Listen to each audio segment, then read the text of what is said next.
ভারতবর্ষ বহুত্ববাদ, ভারতবর্ষের শাশ্বত সনাতন ধর্ম, এটা ভারতবর্ষের বিচিত্র ঐতিহাসিক প্রেক্ষাপট, মন্দির আমরা সবসময় দেখানোর চেষ্টা করি।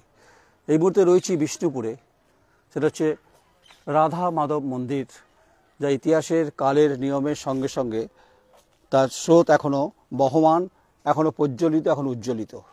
যখন প্রতিবেশী রাষ্ট্র, যখন বাংলাদেশ অগ্নিগর্ভ পরিস্থিতি, ঠিক সেখানে আমরা শাশ্বত সনাতন ধর্মের ওপর আমরা কিভাবে তার টানে মানুষ আসে সেটা জানে। তাই প্রতিবেশী রাষ্ট্র বাংলাদেশে আজকে আলোচনা করার জায়গাতে আমরা নেই, না আমি আছি না মিঠুদা আছে। মিঠুদা, সেটা হচ্ছে এই মন্দিরটার নাম রাধা মাধব মন্দির। এটা হচ্ছে রাধা মাধব মন্দির। এর ইতিহাসটা একটু। এই মন্দিরটাও আপনার ওই ল্যাটেরাইট স্টোন অর্থাৎ ঝামা বা মাগড়া পাথর যেটা বলছি, সেই পাথরকে কেটে কেটে মন্দিরটা বানানো হয়েছে। এটা 1737 খ্রিস্টাব্দে রানী শিরোমণি দেবী মন্দিরটা প্রতিষ্ঠা করেছিলেন। বর্তমান মন্দিরে কোনো মূর্তি পুজো পাঠ হয় না, সবই রাধিকা কৃষ্ণের মূর্তি ছিল। মন্দিরের সামনে দেখুন আজও আমরা যেটা দেখতে পাই, একটা নাটমঞ্চ বা ভগ্নাবশেষ, তুলসী মঞ্চ, ওই পাশে একটা আছে ঠাকুরের অন্ন ভোগ কক্ষ। এটা আর্কিওলজিক্যাল সার্ভে অফ ইন্ডিয়ার অফিসের ক্যাম্পাসের মধ্যে। আমরা ভিতরে আরেকটা মন্দির আছে, যেটা হচ্ছে আপনার কালাচাঁদ মন্দির। অলরেডি আমরা বুঝতেই পারছি যে রাজারা সাথে থেকে শৈব দেখে যখন বৈষ্ণব হয়ে গেছিলো, এই কারণে সমস্ত রাধাকৃষ্ণের মন্দিরগুলো রাজারা তৈরি করে গেছিলেন। এখানে যেদিকে তাকাবেন মিঠুদা, সেদিকে সবটাই হচ্ছে যে শাশ্বত হিন্দু ধর্মের মানে পীঠস্থান বলা যেতে পারে। তো এটা অলরেডি অবশ্যই। তখন মহারাজ কে ছিলেন? অ্যাকচুয়ালি রাজাদের দেখুন, প্রথমে আমি জানাই যে মল্ল রাজা বীরহাম্বীর, উনি যখন 1527 খ্রিস্টাব্দে রাসমঞ্চ প্রতিষ্ঠা করেছিলেন, তার আগে রাজারা ছিল আপনার অলরেডি শক্তির উপাসক। তখন শক্তির উপাসক বলতে মল্ল রাজা জগৎ মল্ল, আমাদের বিষ্ণুপুরে একটা রাজবাড়ি দুর্গা মন্দির আছে, যেটা নাম হচ্ছে মৃন্ময়ী মন্দির, যেটা 1000 বছরকার পুরনো মন্দির।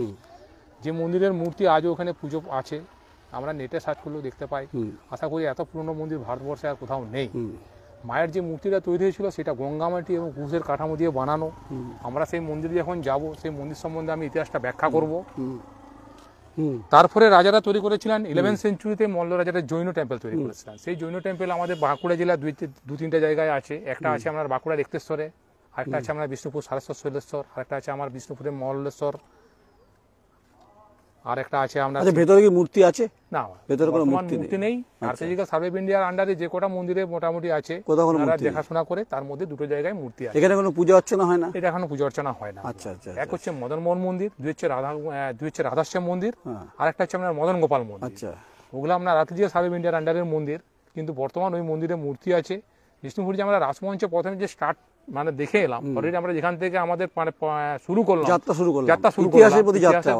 শুরু করলাম, তো ওখান থেকে যেমন রাস অনুষ্ঠান অলরেডি বন্ধ হয়ে গেছে, কিন্তু আজও পর্যন্ত মদনমোহন মন্দিরে ধারাবাহিকভাবে রাস হয়। অঘ্রাণ মাসে যে রাসের পূর্ণিমায় রাসের উৎসব বসে এখানে। খুব স্বাভাবিকভাবে যখন আপনারা শুনছেন, দর্শক যারা আছেন তারা অবশ্যই আসবেন বিষ্ণুপুরে।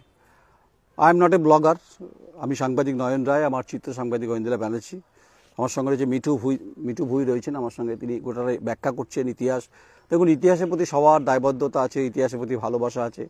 ইতিহাস আমাদের পরতে পরতে ছত্রে ছত্রে আমাদের জীবনবোধকে উৎসাহিত করে, এবং আধ্যাত্মিক চেতনায় যখন আমরা অবশ্যই তার রসবোধ বা ভক্তিরস, যেটা আমরা অবশ্যই বিভিন্ন মন্দির থেকে আমরা পাই। আমরা বহুত্ববাদে বিশ্বাস যেহেতু করি, তাই আমরা কোনো মন্দির বা কোনো মসজিদকে আমরা ছোটো করে দেখতে পারি না। তাই ভারতবর্ষের শুরুতেই বলছিলাম যে বহুত্ববাদের বিচিত্র ভারতবর্ষের এটাই হচ্ছে সবথেকে সার্বভৌমত্ব। সঙ্গে থাকুন, দেখতে থাকুন। আমি নয়ন রায়, রাধা মাধব মন্দির, বিষ্ণুপুর, আমার চিত্র সাংবাদিক ঐন্দ্রা ব্যানার্জি। নমস্কার।